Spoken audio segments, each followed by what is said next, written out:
Bom dia a todos. Bem-vindo a mais um webinar do Comitê Brasileiro de Túneis. Eu sou Daniela Garru, ex-presidente do CBT. Acho que alguns já sabem que eu renunciei ao meu mandato porque eu estou indo para o Canadá. Então, essa será a minha última contribuição como parte da diretoria. Esse webinar será realizado em espanhol.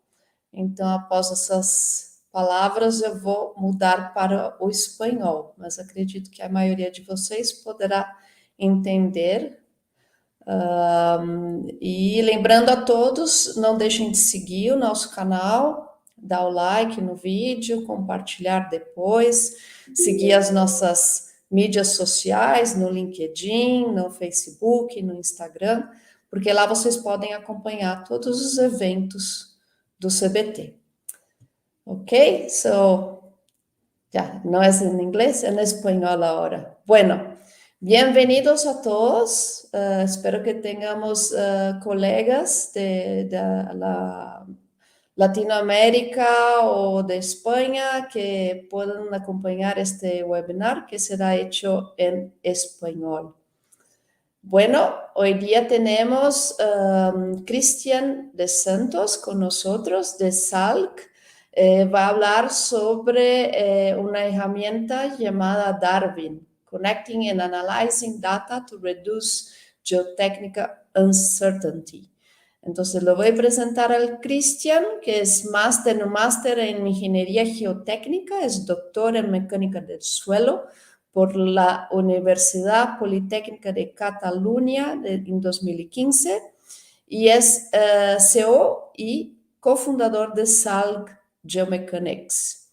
Él fue investigador junior y consultor durante 3 años para la Universidad Politécnica de Cataluña, investigador senior, consultor después durante 6 años en la misma universidad, hasta que se decidió crear la SALC Geomechanics, que es una empresa de ingeniería especializada en soluciones numéricas avanzadas, calibraciones de modelos numéricos y caracterización de parámetros de suelos y rocas. Él también pasó un tiempo como parte de su doctorado como investigador visitante en el California Institute of Technology. Es experto en software de elementos finitos, principalmente Plaxis 2D y 3D, y análisis retrospectivo geotécnico. Bueno, le voy a llamar a Cristian. Bienvenido, Cristian. Bueno, un placer que está acá con nosotros. Se puede presentar esta herramienta. Te voy a poner la presentación. Oh, no, ya. Ya, yo voy a salir y voy a poner la presentación. Ahí va a funcionar bien.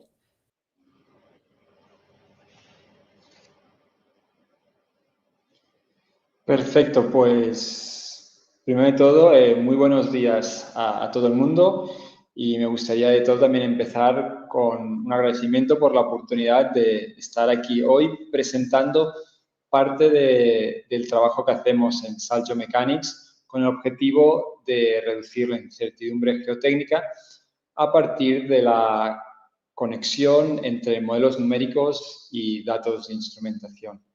Antes de empezar con la presentación y presentar también el contenido de la charla de hoy, me gustaría daros una breve introducción un poco de qué es SALC Geomechanics y un poco también sobre mi persona, a pesar de que Daniela ya me ha presentado perfectamente.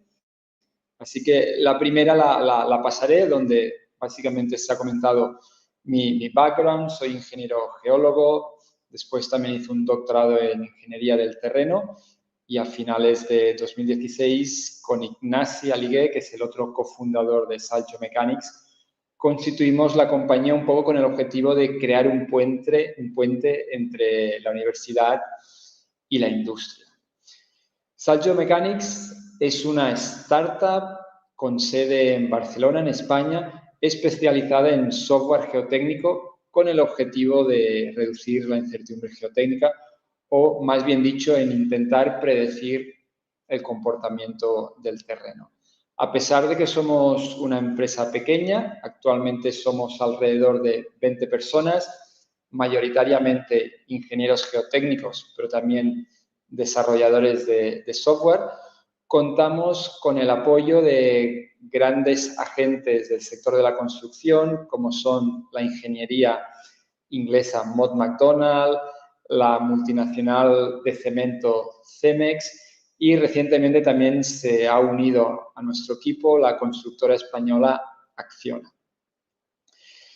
¿Qué es lo que hacemos en Salk? Pues en Salk desarrollamos y comercializamos Darwin, que es un software basado en algoritmos de Machine Learning, que lo que nos permiten es predecir mejor el comportamiento del terreno, gracias a conectar los modelos predictivos con la información de los datos que nos vienen de los instrumentos geotécnicos. Aparte de esto, Darwin es una plataforma que engloba diferente información geotécnica, como es información histórica de otros proyectos, sondeos, ensayos de laboratorio, ensayos in situ, los propios modelos predictivos que utilizamos actualmente en diseño, como son modelos de Plaxis, toda la información de los sensores que actualmente se ponen en obra, inclinómetros, extensómetros, y también nos permite controlar y utilizar la información de cómo progresa nuestro proyecto. Desde 2016, cuando empezamos esta aventura en Salk, hemos tenido la oportunidad de colaborar con diferentes instituciones y compañías. Trabajamos con instituciones públicas, mayoritariamente gestores de infraestructuras, las cuales utilizan nuestra tecnología para la gestión del riesgo geotécnico. Después también trabajamos con grandes constructoras, donde básicamente el beneficio del uso de nuestra tecnología es para detectar inestabilidades, caracterizar mejor el terreno y así poder optimizar el diseño y también el proceso constructivo de los proyectos, gracias a conocer mejor el comportamiento del terreno. Y finalmente, también trabajamos, y de hecho es el usuario natural de nuestra tecnología, que son las firmas de ingeniería. La presentación está dividida en 4 grandes bloques. Una primera parte donde veremos una introducción sobre el problema de la incertidumbre geotécnica. Presentaremos la solución tradicional que la industria ha aportado para poder reducir lo que es la incertidumbre geotécnica y después presentaré muy por encima cómo el backanalysis o análisis inverso es una solución muy interesante para trabajar con el objetivo de reducir la incertidumbre geotécnica. Después presentaré un caso de estudio. En este caso se trata de la estación del tren de alta velocidad en Gerona, donde veremos cómo el backanalysis se puede implementar en los proyectos. Veremos un resumen del propio proyecto, la metodología y los resultados obtenidos, así como la implementación de Darwin en el proyecto. Después, dado que estamos en un foro de túneles, os presentaremos unos nuevos avances que hemos desarrollado dentro de Darwin para el estudio de datos de tuneladora con el objetivo de predecir el avance de las máquinas, así como la detección de anomalías geotécnicas. Y finalmente acabaremos con unas conclusiones y recomendaciones del trabajo presentado aquí hoy. La realidad es que actualmente la industria de la construcción es capaz de construir prácticamente cualquier cosa que nos imaginemos, desde líneas de metro, ciudades en medio del desierto o incluso islas artificiales en medio del océano.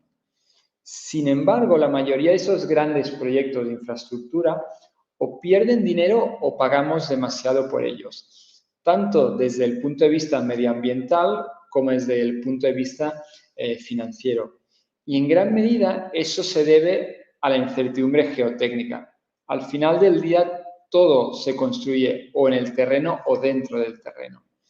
Y el hecho de desconocer muchas veces en fase de diseño cómo el terreno se va a comportar hace que los propios diseños se encuentren sobredimensionados, es decir, estamos utilizando más hormigón, más acero y al final eso hace que estemos emitiendo más emisiones de CO2. Después, no únicamente tenemos el problema del sobredimensionamiento, sino que el hecho del desconocimiento de cómo se va a comportar el terreno hace que durante las ejecuciones de nuestros proyectos suframos imprevistos, que al final se traducen en retrasos, funcionamientos anómalos o, incluso en el peor de los casos, pueden causar el colapso de nuestros proyectos. Es decir, podemos decir que la incertidumbre geotécnica es un problema para la industria, pero también para la sociedad. Actualmente, de manera simplificada, podríamos decir que la industria está intentando solventar el problema de la incertidumbre geotécnica a partir de 3 diferentes aproximaciones.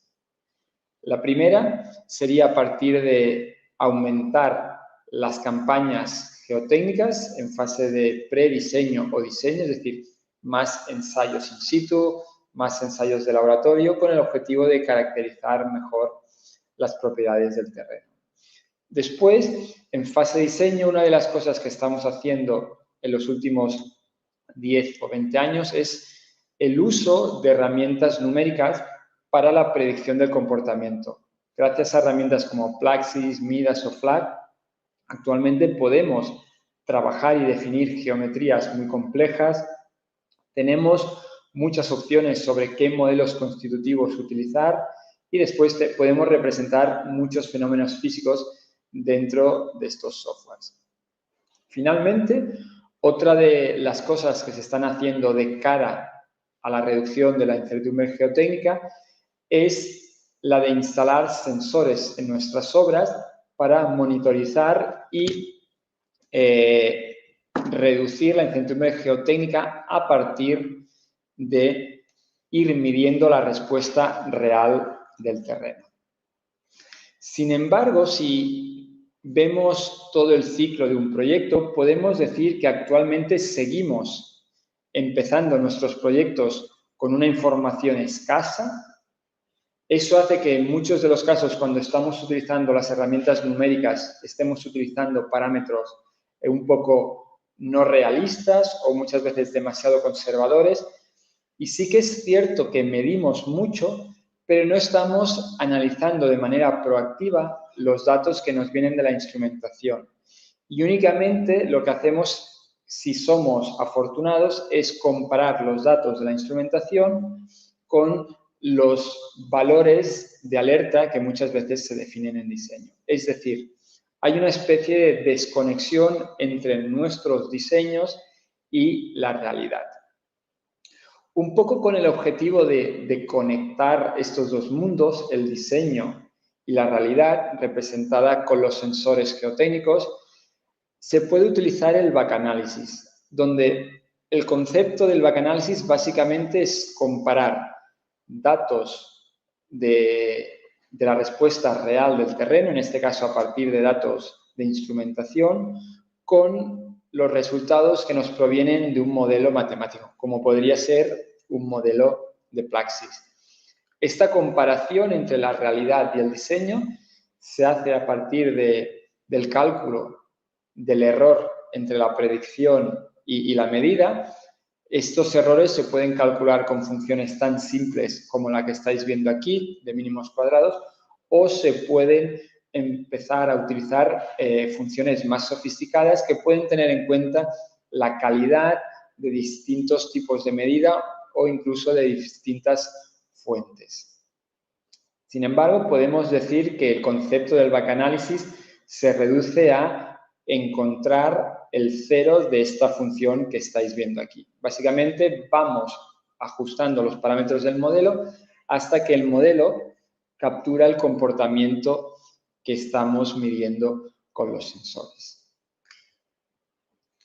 Ahora pasaremos al caso de la estación del tren de alta velocidad en Gerona. donde se utilizó la metodología del backanalysis para caracterizar mejor las propiedades del terreno y proponer mejoras en el diseño y el procedimiento constructivo.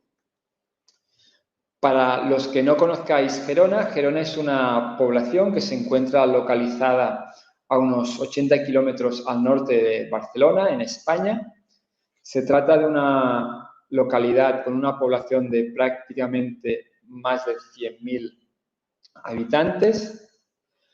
Aquí podéis ver un par de imágenes icónicas de la ciudad. En la parte izquierda veis la parte del río con las casas de colores y en la imagen de la derecha estáis viendo la parte antigua de la ciudad, donde al fondo veis la catedral, famosa por la serie televisiva Juego de Tronos, donde se utilizó la escalera de la catedral. La estación se construyó en el centro de la ciudad de Gerona, en donde, justo en el contorno de la excavación de la estación, había un viaducto en servicio de tren convencional, además de varios edificios históricos justo en las inmediaciones de la estación, lo cual hacía que los desplazamientos inducidos por la excavación de la estación era algo muy importante a tener en cuenta y era algo que obligó a hacer un diseño muy preciso de la estación. Aquí podéis ver la geometría de la estación. Se trataba de una excavación de más de 600 metros de largo, por 55 de ancho y 25 de profundidad, bajo nivel freático. Eran condiciones complicadas. El proceso de construcción era primero ejecución de las pantallas exteriores y las pantallas mixtas interiores y después una excavación desde la parte superior en todo el ancho hasta la mitad de la excavación y después se excavó la parte central para posteriormente excavar los laterales de la estación. Aquí podéis ver algunas imágenes que ilustran un poco la magnitud del proyecto. Esta imagen representa la parte central de la estación, con este corredor mixto, con módulos de pantalla y pilotes. Los pilotes se iban demoliendo conforme se iba excavando. Aquí estáis viendo ya la ejecución de uno de los niveles finales de los forjados, una vez excavado hasta cierto nivel. Aquí es la excavación de la zona central, donde se puede ver la calidad de la ejecución de los módulos de pantalla y los pilotes. Esta ya es una imagen de la última cota de excavación en la zona central, justo en uno de los extremos de la estación, por donde apareció la tuneladora que venía de Barcelona. Aquí podéis ver una imagen cómo la tuneladora llegó a uno de los extremos de la estación, pasó en vacío por la zona central de la estación para continuar el túnel hacia la frontera francesa. Esta es una imagen de la contrabóveda de la estación. Como podéis ver, de gran tamaño. Estamos hablando que tenía más de 25 metros de presión de agua, la cual cosa había una subpresión muy potente. Por eso se diseñó esta contrabóveda y esta viga de atado tan potente. Aquí estáis viendo la excavación final de los laterales. Dejadme comentar que la excavación final de los laterales de la excavación se hizo con bataches de 12 metros y el por qué se hizo con avances de 12 metros y no se excavó en todo el largo de la excavación fue debido a los resultados de los desplazamientos que obtuvimos de los modelos de Plaxis con los parámetros de origen. Luego veremos que gracias al backanalysis esta excavación por bataches de 12 metros se podría haber cambiado. Esta es una imagen de la estación ya excavada en su fase última y aquí estáis viendo una imagen de cómo actualmente está la estación que ya está en servicio desde hace algunos años. Aquí podéis ver la geología que se encontraba en la zona de la estación, un primer nivel de material de relleno, material aluvial y después una intercalación de material cohesivo y granular, básicamente gravas y arcillas limosas. Aquí estáis viendo los parámetros que se utilizaron para definir los modelos de diseño. En este caso se utilizó el modelo de Hardening Soil en Plaxis y la mayoría de los módulos se obtuvieron de ensayos in situ y ensayos de laboratorio. Inicialmente los módulos se extrayeron directamente de una campaña exhaustiva de presiómetros, que son los puntos en colores que estáis viendo aquí, que son reseguidos por una línea roja, que son los valores de los módulos que se introducieron en Plaxis. Como podéis ver, más hacia la derecha, con líneas y puntos de color negro, veis los resultados de los módulos que se obtuvieron de unas columnas resonantes que se hicieron. Sin embargo, se decidió inicialmente empezar con unos módulos conservadores con un rango de formación más alto, como es el que se deriva de los presiómetros. Aquí podéis ver dos de los modelos que se ejecutaron en el proyecto, un modelo de Plaxis 2D de la zona central y un modelo de Plaxis 3D que se ejecutó básicamente para definir la longitud de esos bataches de excavación en la última fase en los laterales. Aquí lo que estáis viendo son las predicciones de los desplazamientos horizontales de las pantallas exteriores que se derivaron del modelo de Plaxis 2D con los parámetros obtenidos de los presiómetros y los distintos ensayos que se hicieron durante el reconocimiento geotécnico. Ahora bien, aquí en la parte derecha lo que estáis viendo son los resultados reales de los desplazamientos que se obtuvieron durante la excavación de la estación, que se obtuvieron mediante un inclinómetro. Como podéis ver, estábamos esperando desplazamientos mayores de 40 milímetros y al final se obtuvieron desplazamientos menores de 20 milímetros. Esto es algo muy común, normalmente debido a incertidumbre, a la aplicación de factores de seguridad, los desplazamientos que obtenemos inicialmente suelen ser mayores de los que finalmente obtenemos. Sin embargo, como consecuencia de esta discrepancia, se decidió hacer un backanálisis. De hecho, se hicieron 6 backanálisis distintos, cada uno de ellos utilizando datos de diferentes fases de excavación. Es decir, hicimos un backanálisis utilizando únicamente los desplazamientos inducidos por la primera fase de excavación, otro backanálisis con los datos de la primera y la segunda, y así hasta utilizar todas las medidas que teníamos en ese momento. Destacar que este backanálisis se llevó a cabo una vez la excavación estaba finalizada, es decir, fue un ejercicio de entender qué es lo que hubiera pasado si se hubiera implementado el backanálisis durante la ejecución de la obra.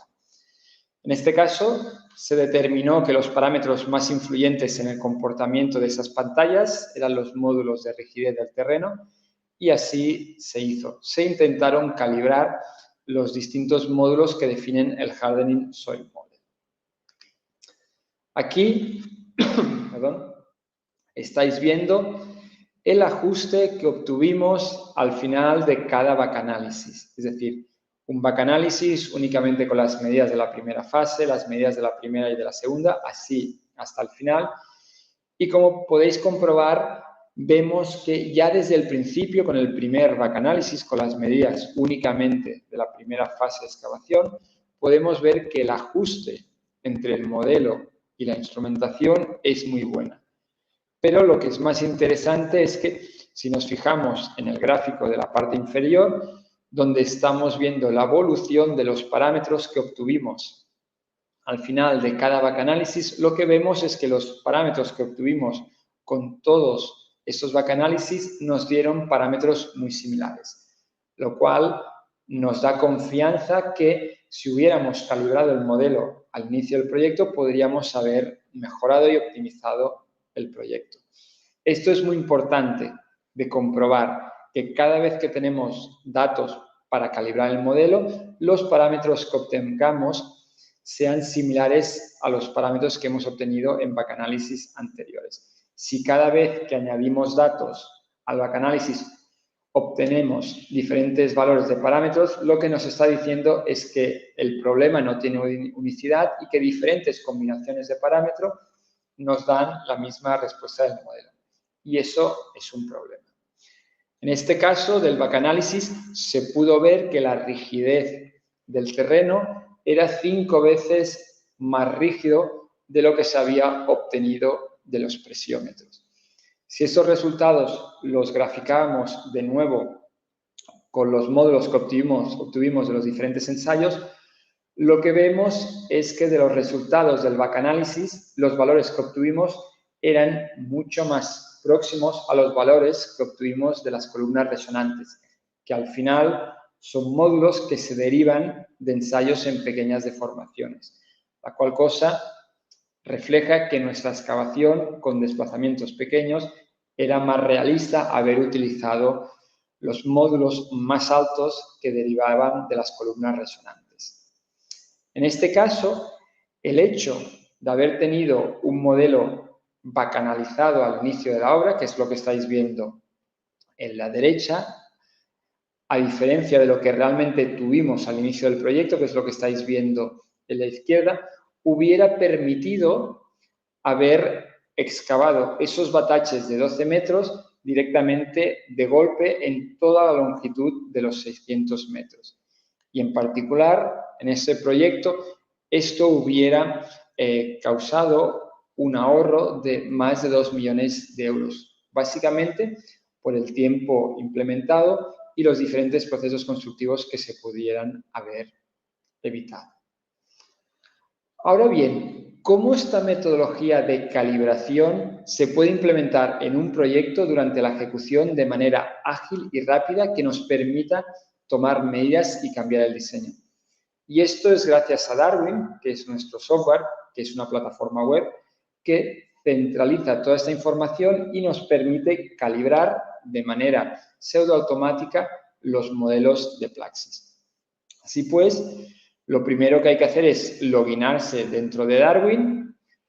Una vez estamos loginados, lo que hay que hacer es definir o editar el proyecto, donde lo primero es definir el contorno de nuestro proyecto, que en este caso es la estación que estáis viendo en azul.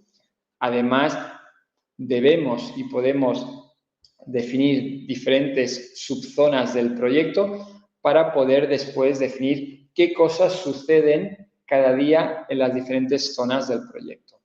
Además, en Darwin podemos definir un nivel de notificaciones donde cada vez que tengamos datos, se cargue un nuevo modelo de Plaxis porque ha habido alguna modificación, etcétera, etcétera, todo el mundo que está involucrado le llegue una alerta y pueda saber lo que está sucediendo.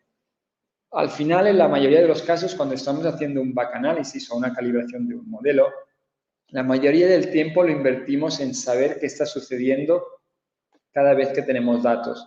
Y un sistema de notificaciones que nos ayuden a saber y a tener visibilidad de qué es lo que sucede, nos ayuda a reducir mucho los tiempos para llevar a cabo los análisis. Esta es la parte principal de Darwin, donde hay 7 diferentes módulos de trabajo. El primero de ellos es el módulo de los modelos. Aquí es donde cargamos los modelos de Plaxis. Únicamente tenemos que cargar el modelo comprimido. Darwin descomprime, lee los modelos, sabe los modelos constitutivos que se utilizan, sabe modificar los parámetros, recalcular los modelos de manera automática, cambiar los parámetros, extraer los resultados y comparar los resultados con los datos de la instrumentación. Además, se pueden cargar imágenes para tener visibilidad de cómo es nuestro modelo, etcétera, etcétera. Después está el módulo de los instrumentos o el mapa, donde visualizamos los instrumentos y donde definimos los instrumentos. donde básicamente añadimos instrumentos de una librería donde tenemos diferentes instrumentos y una vez están definidos, conectamos Darwin con diferentes plataformas donde hay los datos de la instrumentación o directamente añadimos la información de los sensores a partir de intercambiar archivos de Excel con los datos de los sensores.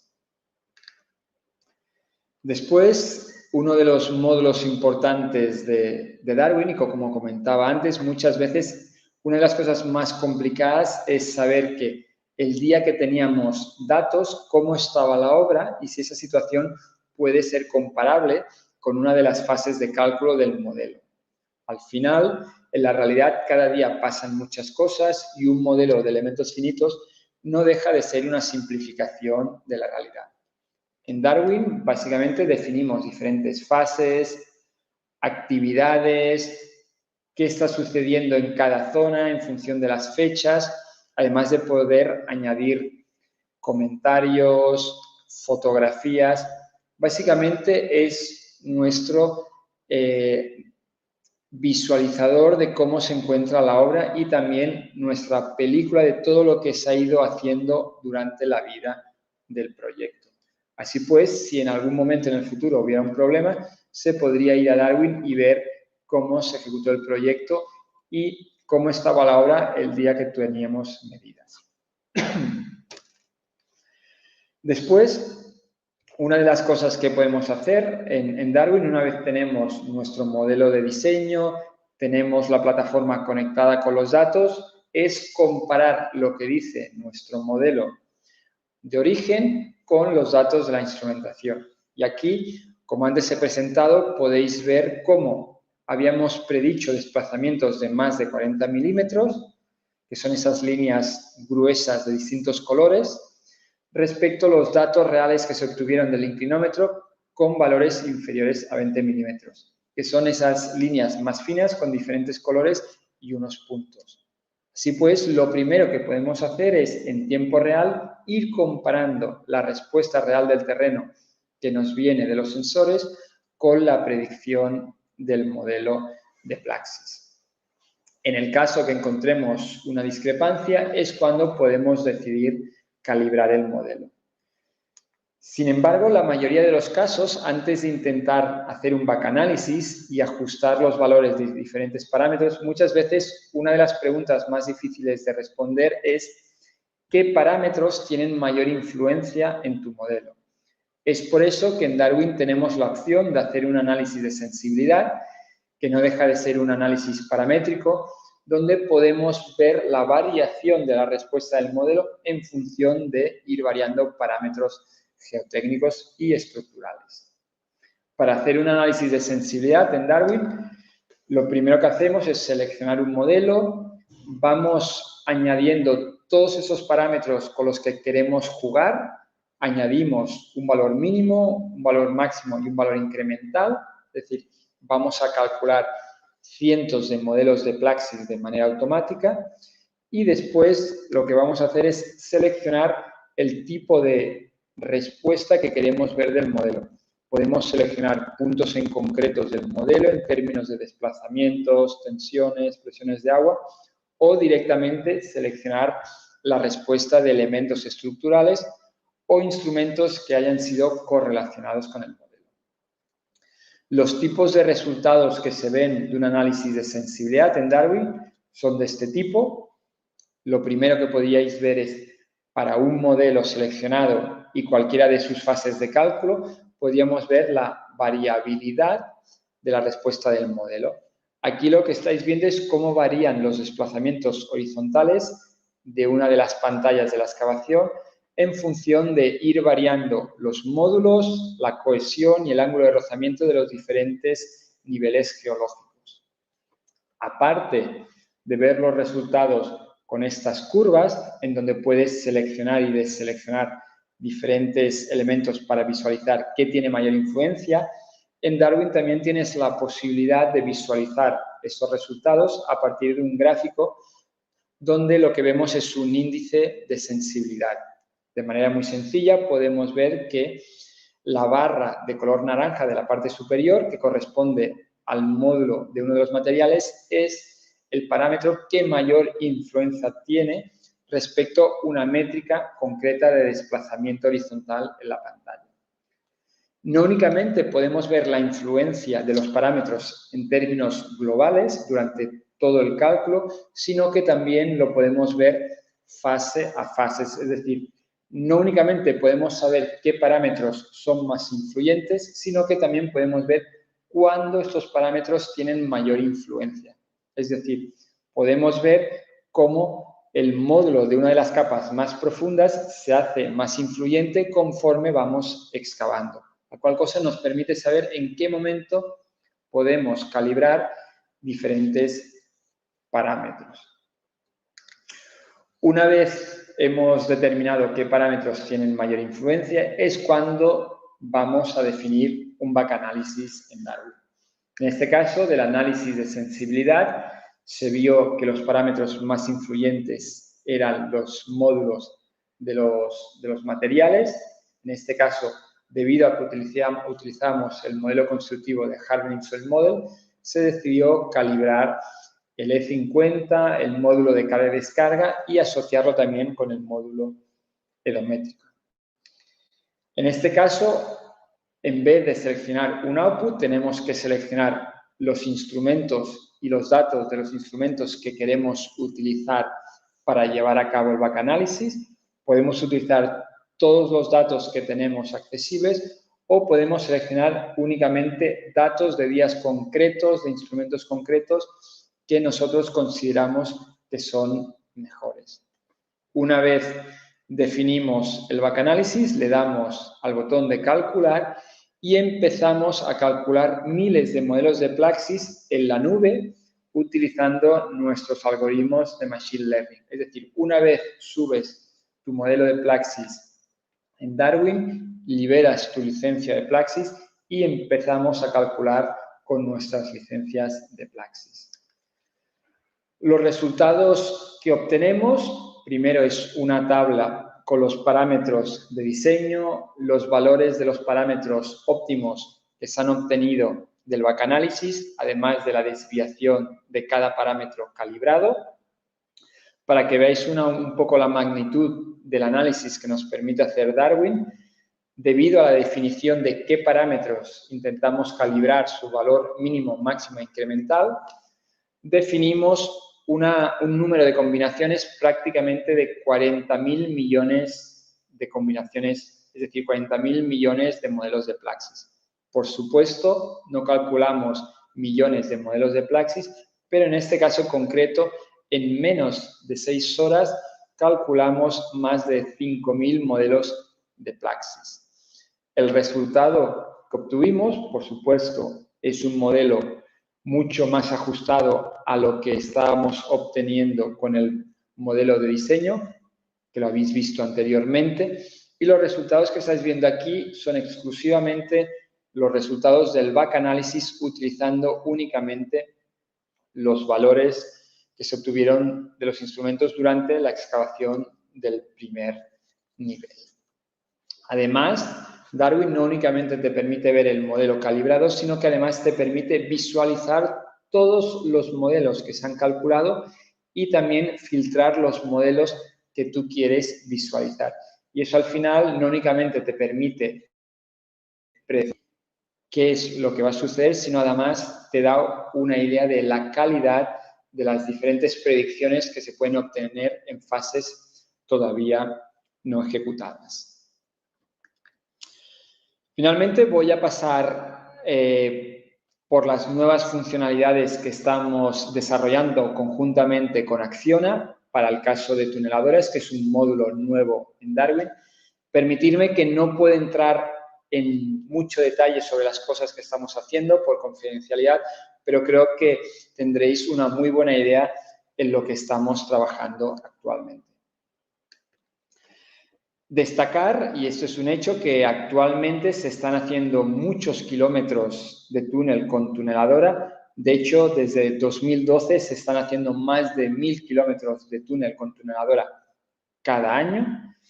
Sin embargo, el 30% de los proyectos de túneles sufren grandes desviaciones económicas y de tiempo. Y estamos hablando que esas desviaciones económicas, promedio, suelen ser superiores al 50% del presupuesto original del proyecto. Es decir, la geotecnia, otra vez, tiene un gran impacto en el éxito de nuestros proyectos. En este caso, el éxito de los proyectos de túneles con tuneladoras. Es por eso que conjuntamente con Acciona hemos desarrollado un nuevo módulo en Darwin que nos permite, a partir de algoritmos de Machine Learning, analizar diferentes parámetros de funcionamiento de la máquina en combinación con información geotécnica que tenemos del diseño en tiempo real, con el objetivo primero de predecir el ratio de avance de la tuneladora, detectar anomalías geotécnicas del frente de la excavación, además de asistir al piloto de la tuneladora sobre qué parámetros puede ajustar en la máquina para optimizar el rendimiento de la misma y finalmente tener un entorno digital que nos permita centralizar toda esta información de la tuneladora y las condiciones geotécnicas que vamos encontrando para su uso en futuros proyectos. Si comparamos un poco la estructura o la arquitectura del Darwin que os he presentado para el proyecto de Gerona, donde básicamente lo que hacemos es absorber datos de sensores y compararlo con modelos de Plaxis. En el caso de tuneladora, lo que hacemos es obtener datos, en este caso directamente de la tuneladora, y crear unos modelos de comportamiento de avance con estos datos y la información geotécnica que tenemos de diseño. En el caso de las tuneladoras, no estamos trabajando con modelos de elementos finitos, sino que estamos construyendo nosotros mismos, con los datos que tenemos, un modelo para predecir el avance de la tuneladora. Este software tiene diferentes ventanas. La primera de ellas es la ventana del modelo predictivo de avance, donde lo primero que nos permite es ver el avance del anillo que vamos a ejecutar y ir comparando el avance predicho con el avance real que estamos obteniendo. Es lo que podéis ver en la parte superior, en la zona izquierda. Los tres mapas que estáis viendo con isolíneas es un mapa que lo que nos permite ver es el avance esperado en función de parejas de parámetros de la máquina. En este caso, básicamente, la revolución de la cabeza, el par motor de la tuneladora y el empuje de la tuneladora. Todos esos modelos los hacemos al inicio del proyecto, una vez empezamos a recibir datos de la tuneladora, y se van actualizando y van aprendiendo durante la propia excavación del túnel. La siguiente ventana es la del asistente del piloto, en donde el piloto, a partir de esta línea naranja que veis en la parte superior, que es la predicción del modelo en función de la variación de un parámetro de conducción, cómo el piloto puede ir ajustando los parámetros de la máquina para ir acercando el comportamiento real de la máquina, que son esos puntos negros, hacia la línea naranja, que al final es la línea óptima de funcionamiento. La otra ventana es la ventana de la tuneladora y datos geotécnicos, donde en la parte superior vemos el mapa geotécnico del proyecto de origen. En la parte central lo que tenemos son parejas de barras, donde en la parte superior tenemos parámetros geotécnicos de diseño. En este caso era un túnel en roca, teníamos el RMR, el K0, el CLI y el ángulo de la disposición de las juntas del macizo rocoso. En esta parte media de la pantalla del software, lo que vamos haciendo es recalibrar el modelo predictivo y caracterizar y comparar las propiedades geotécnicas obtenidas en el análisis respecto a los parámetros que teníamos en el diseño. Y en la parte inferior podemos ir comparando el comportamiento de la máquina respecto a la predicción del avance de la misma. Con esta ventana lo que intentamos es detectar las anomalías geotécnicas, es decir, si estamos encontrando materiales más o menos resistentes antes o después de lo que esperábamos. La última ventana, y una de las ventanas en las que actualmente estamos trabajando, es en la ventana de las incidencias, donde de manera interactiva la plataforma va a interaccionar con el piloto, donde una vez detectada una anomalía en el funcionamiento de la máquina, sobre todo en el avance, va a haber un diálogo entre el piloto y la plataforma para poder categorizar las incidencias, si las velocidades anómalas son consecuencia de la geología, fallos de la máquina por razones logísticas, otras, para poder alimentar el modelo predictivo no únicamente con datos de la máquina y datos geotécnicos, sino también con datos de funcionamiento del propio proyecto. Además de visualizar de manera muy sencilla en qué se ha estado invirtiendo el tiempo durante la ejecución de un avance, tanto de la excavación, la construcción del anillo y las paradas. Al final, el objetivo es tener un modelo que pueda predecir el comportamiento del avance de la máquina conectado con las propiedades geotécnicas y también el funcionamiento del propio proyecto. Aquí estáis viendo los resultados del proyecto donde se implementó por primera vez este módulo de Darwin. Era un túnel de pequeño diámetro en roca en España, donde gracias al uso de Darwin se pudo cuantificar un aumento del 12,5% del avance de la tuneladora. Eso se tradujo en un ahorro potencial de 14 días de uso de la tuneladora, con el consecuente ahorro de 1,5 millones de euros. Además, el hecho de haber podido ejecutar el túnel con mayor brevedad derivaba en un ahorro muy considerable de las emisiones de CO2. Actualmente lo que estamos haciendo es adaptar el módulo de Darwin de tuneladoras de rocas a suelos, es decir, en condiciones de suelos, y de hecho lo estamos implementando en el proyecto de la línea 6 del metro de Sao Paulo, por supuesto, conjuntamente con Acciona. Para acabar, unas conclusiones y algunas recomendaciones. Las primeras respecto al backanálisis. Destacar que el backanálisis es una herramienta muy potente para calibrar modelos numéricos en fases tempranas de un proyecto. Esto al final nos permite primero validar las hipótesis de diseño, detectar inestabilidades de forma anticipada y finalmente nos abre la oportunidad de optimizar el diseño y el procedimiento constructivo. Es decir, si el terreno es mejor, podemos excavar con menos anclajes, excavar más deprisa, etcétera, etcétera. Sin embargo, es muy importante corroborar que el modelo numérico representa la física del problema.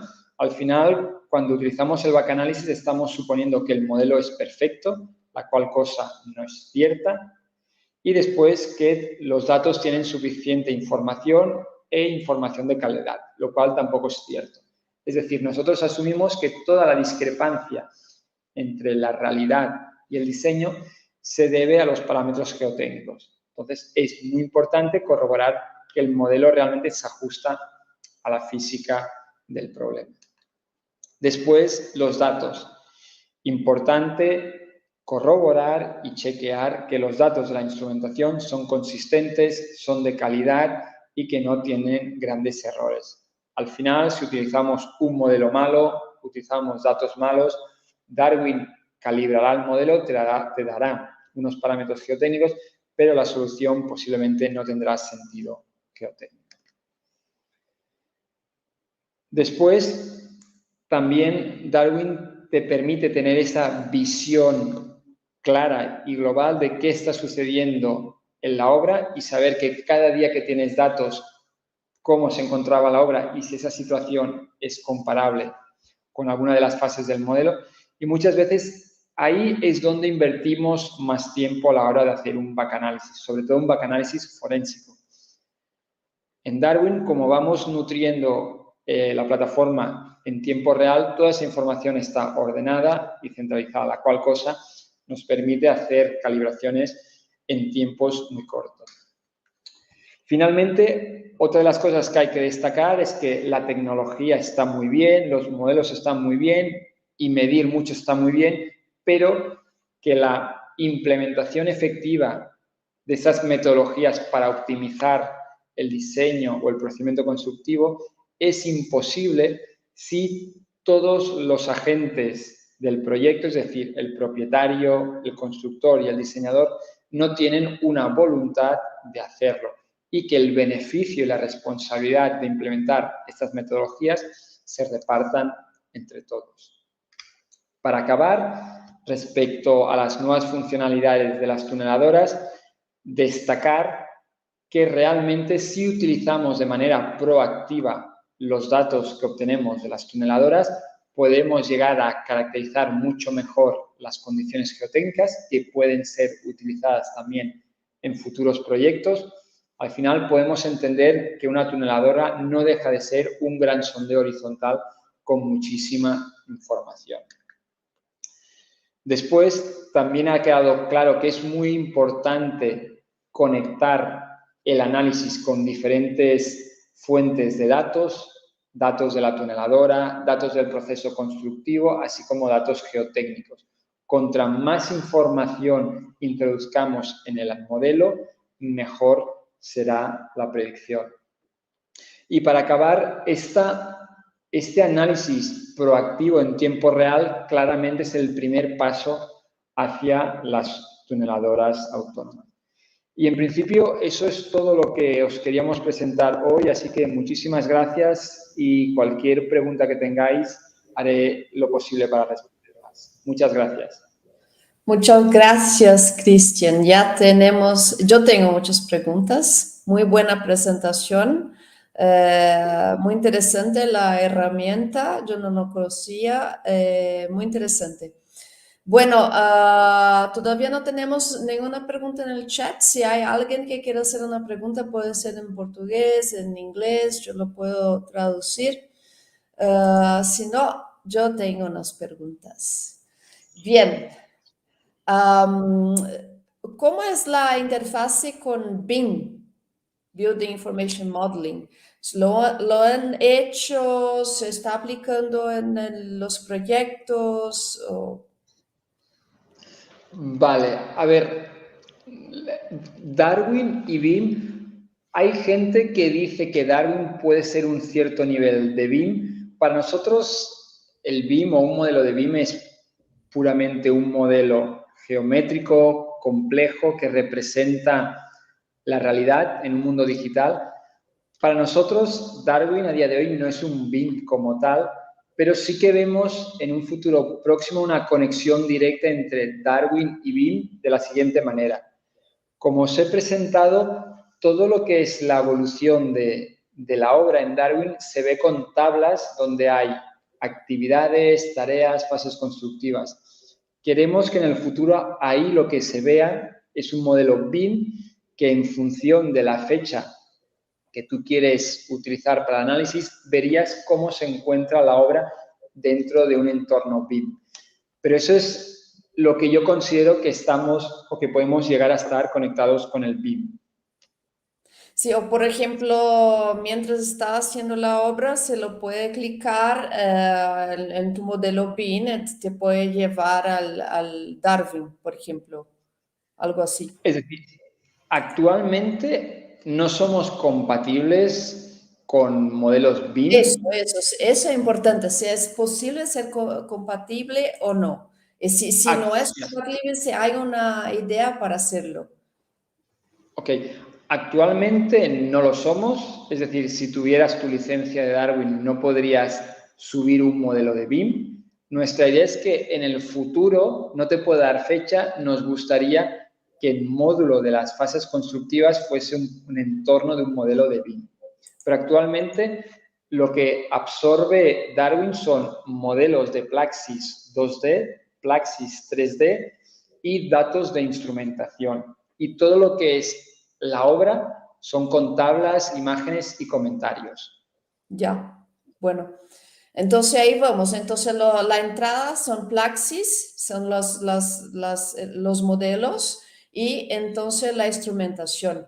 Pero en el cuento de la TBM, por ejemplo, porque yo he trabajado con TPC, ahí de los Papendererdes, de Tunnelsoft, y en el caso hay también los sensores. En Darwin es posible también tener los sensores o no. ¿Hay esa conexión, a esa interfase con el PLC de la máquina para que Vale. se pueda obtener los miles de sensores que hay en una TBM? Sí, es decir, actualmente este proyecto que estamos haciendo en colaboración con Acciona, es decir, nosotros directamente, es decir, en tiempo real absorbemos los datos de la tuneladora, lo hacemos a través de un paso intermedio con una base de datos del cliente, no es directamente la tuneladora, pero es en real time. Entonces, lo primero que hicimos, es decir, para no absorber los datos de los cientos de sensores, se hizo un análisis paramétrico para ver qué parámetros tenían mayor influencia, además de que muchos de ellos están correlacionados y para evitar redundancias o resultados anómalos, detectamos los parámetros más importantes, los sensores más importantes. En el caso del proyecto de Roca, se utilizaron 14 sensores de la máquina para el análisis y para la creación del modelo predictivo que creamos nosotros a partir de regresiones. Ya. Entonces no es como por ejemplo, no, ustedes todavía necesitan de un camino por entre medio que sea el Procon, el TPC o el software de VMT, por ejemplo, de Herrenknecht, que está conectado porque ellos sí se conectan directamente al PLC de la máquina y de ahí, entonces, ustedes como una parte después en que va a tomar esos datos y ahí lo puedo utilizar lo que han elegido. Es decir, correcto. Actualmente, es decir, del PLC absorbe la información el constructor, que al final es quien muchas veces es el dueño de la máquina, y luego esos datos que llegan al constructor nos conectamos nosotros a ellos. Al final tenemos los mismos datos, pero no vamos directamente al PLC.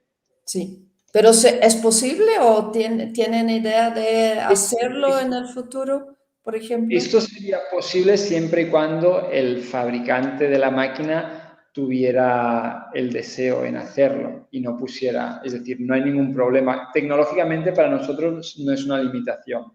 Ya, ya, bueno. La instrumentación, ¿ustedes se conectan como directamente ahí en nube o los datos vienen en nube? Depende del tipo de instrumentación, si es automática, es manual y quién es el provider. Trabajamos con diferentes maneras. La manera más rudimentaria, que es manual, es a partir de intercambios de archivos Excel formateados por Darwin. Después, si la información está en una plataforma tercera, si se nos da acceso, nosotros nos conectamos y absorbemos los datos vía API o vía FTP. No es ningún problema. Tenemos una pregunta a Juliene, una young member que participa mucho. Gracias, Juliene. Para mantener el análisis de Darwin es necesario tener instrumentación permanente en el macizo.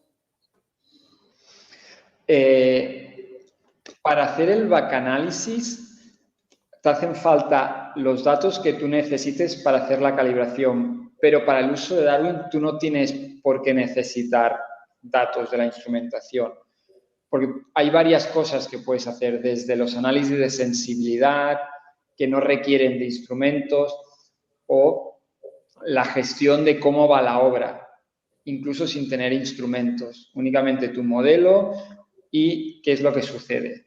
O sea, no es obligatorio, por supuesto. Si quieres hacer un backanálisis con Plaxis, te hacen falta datos de instrumentación, pero no tiene por qué ser una adquisición continua. Ya. No es necesario. Ya, ¿y solo Plaxis o también lo piensan en usar Phase 2 de Rockworks? Actualmente únicamente somos compatibles con Plaxis 2D y Plaxis 3D. En el futuro es posible que se considere implementar diferentes softwares como puede ser Rock Science, Midas o Flat, pero actualmente no es un limitante. Yo creo que es más problema que existan modelos, hayan datos, que hayan visibilidad en saber qué sucede en la obra, independientemente de qué software se utilice. Pero sí, posiblemente en un futuro seremos compatibles con diferentes softwares de elementos finitos. Qué bueno, qué bueno.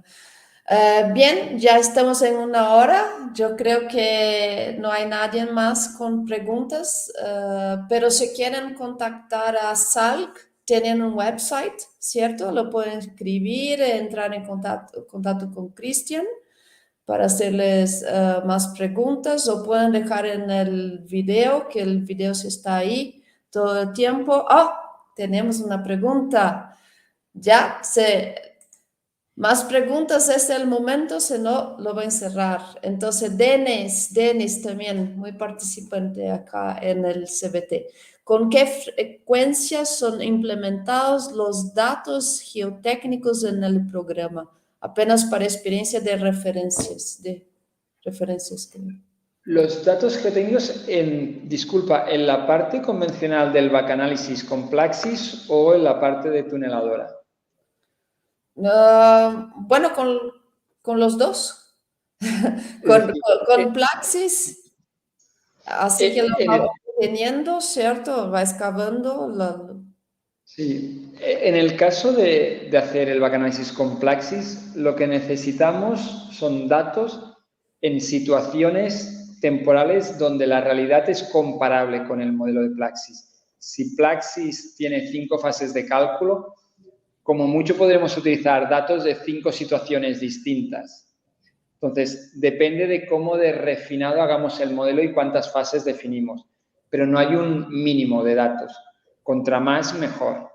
Es decir, y los datos que llegan de la instrumentación depende del proyecto. Hay gente que mide cada semana, cada hora, cada día o cada 5 minutos. Depende del tipo de sensores y del sistema. Sí. Eso para el backanalysis.